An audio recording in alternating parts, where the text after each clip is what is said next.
Existem Algumas momentos na descobertas chegam vida em devagar, que tudo outras muda em te questão de acertam de segundos. uma vez. Um E tem telefonema, aquelas que uma você já mensagem, sabia, um mas nome que fingia você não ouve por saber. acaso.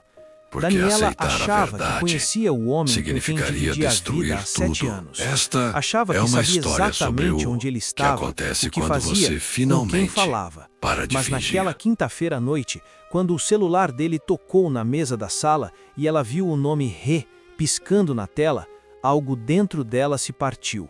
Não foi a ligação em si, foi a forma como Rafael correu para atender, a expressão no rosto dele, o jeito que ele saiu da sala, apressado, quase tropeçando no tapete, e então aquele silêncio que ela nunca tinha sentido antes na própria casa. Daniela conheceu Rafael na faculdade. Eles eram daqueles casais que todo mundo achava que ia dar certo.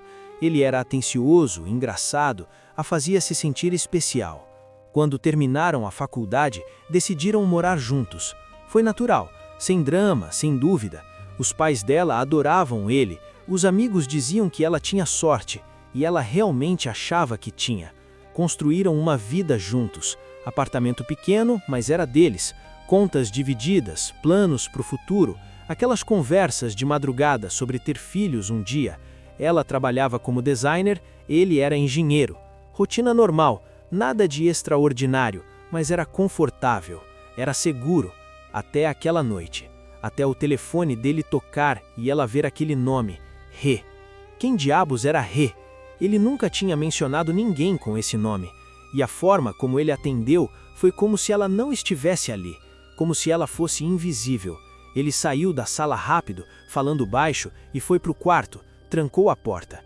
Daniela ficou ali parada, segurando a xícara de chá que tinha acabado de fazer, sentindo o coração acelerar. Tinha algo errado, muito errado. Rafael ficou 20 minutos no quarto.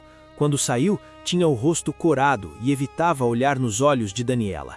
Ele disse que era um colega do trabalho, que tinha surgido um problema com um projeto, que precisava resolver umas coisas urgentes. A explicação veio rápida demais, ensaiada demais. Daniela não disse nada naquela hora, apenas acenou com a cabeça e voltou a olhar para a televisão, fingindo que acreditava. Mas por dentro, ela já estava desmoronando, porque ela sabia, do jeito que só uma mulher sabe quando algo está errado. Não era paranoia, não era insegurança, era instinto. Aquela noite, ela não conseguiu dormir.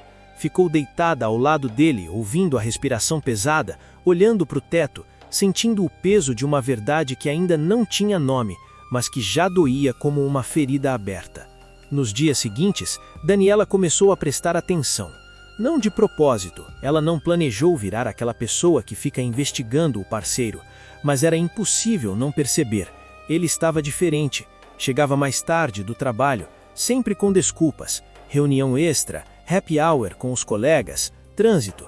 O celular dele, que antes ficava jogado em qualquer lugar, agora estava sempre com ele, no bolso, na mão, até no banheiro ele levava. E tinha mais, ele estava distante. Quando ela tentava conversar, ele parecia estar em outro lugar. Quando ela encostava nele, ele se afastava, dizendo que estava cansado. Eles sempre tiveram uma vida íntima ativa, saudável. De repente, ele não queria mais tocá-la, não a beijava direito, não a olhava nos olhos. Era como se ela fosse uma estranha dentro da própria casa. E aquele nome, Rê, ela não conseguia tirar da cabeça. Quem era? Por que ele tinha mentido? Por que a pressa em atender? Por que trancar a porta? As perguntas a consumiam. Ela olhava para ele dormindo e pensava, quem é você? Porque o homem que ela conhecia não fazia isso. O homem que ela amava não mentia, ou pelo menos era o que ela achava. 2 semanas depois da ligação, Daniela estava no supermercado quando viu Rafael, do outro lado da rua, entrando em uma cafeteria. Ele tinha dito que ia ficar até mais tarde no escritório, mas ali estava ele, no meio da tarde, entrando em um café que ficava longe do trabalho. E ele não estava sozinho. Tinha uma mulher ao lado, cabelo escuro, risada alta, mão no braço dele. Daniela sentiu as pernas fraquejarem. Largou o carrinho de compras ali mesmo, no meio do corredor, e atravessou a rua. Não pensou, apenas agiu. Quando entrou na cafeteria, eles estavam sentados em uma mesa no canto, próximos, íntimos, a mão dela sobre a mão dele.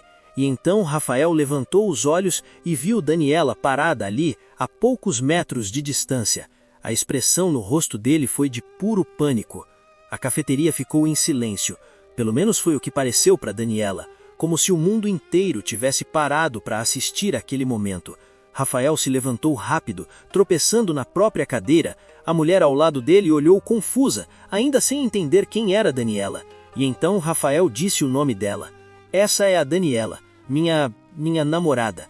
A palavra saiu engasgada. A mulher empalheceu. Daniela não se mexeu. Ficou ali, parada, olhando para os dois, sentindo o chão desabar sob seus pés. Queria gritar, queria chorar, queria quebrar alguma coisa, mas nada saía. Nenhum som, nenhuma lágrima, apenas um vazio enorme que tomava conta de tudo. Daniela não gritou, não fez escândalo. Acho que foi o choque. Ela simplesmente virou e saiu dali. Ouviu Rafael a chamando, correndo atrás dela, mas ela não parou, não olhou para trás. Andei até o carro, entrou, trancou as portas e aí foi que ela desabou. Chorou como nunca tinha chorado na vida. Aquele choro que vem de um lugar profundo, que dói no peito, que tira o ar. Tudo fazia sentido agora.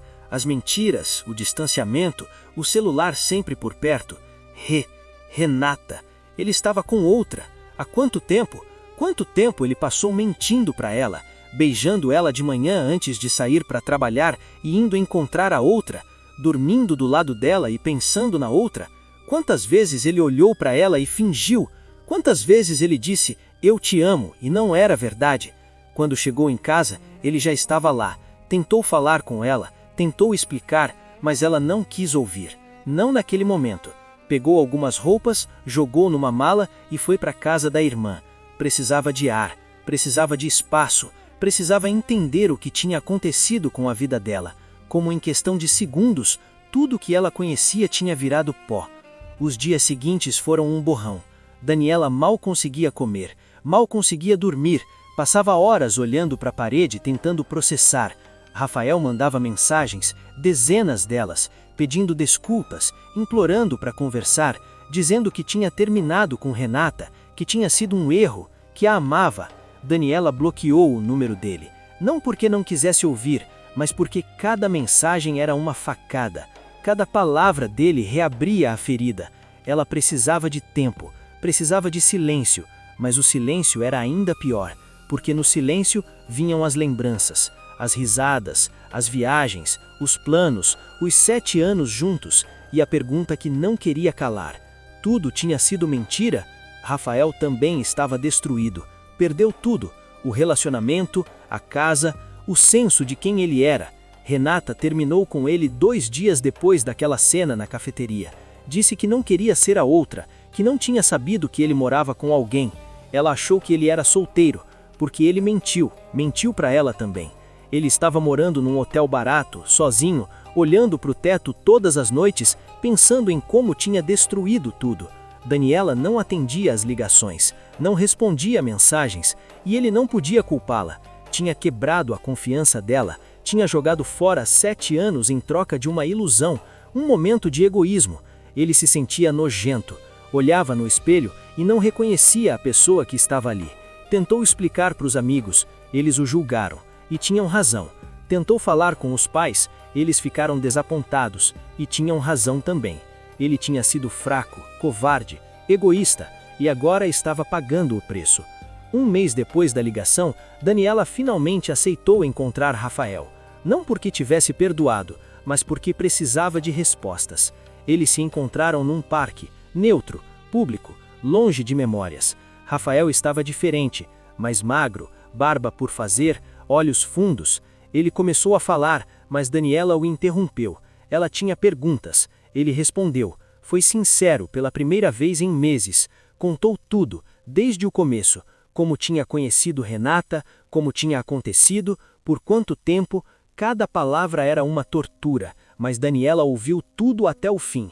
Quando ele terminou, ficaram em silêncio. E então ela falou. Daniela disse que não sabia se conseguia perdoar. Uma parte dela queria acreditar que tinha sido um erro, que ele se perdeu, que as coisas poderiam voltar ao normal. Mas quando olhava para ele, não via mais a mesma pessoa. ou talvez estivesse vendo pela primeira vez quem ele realmente era.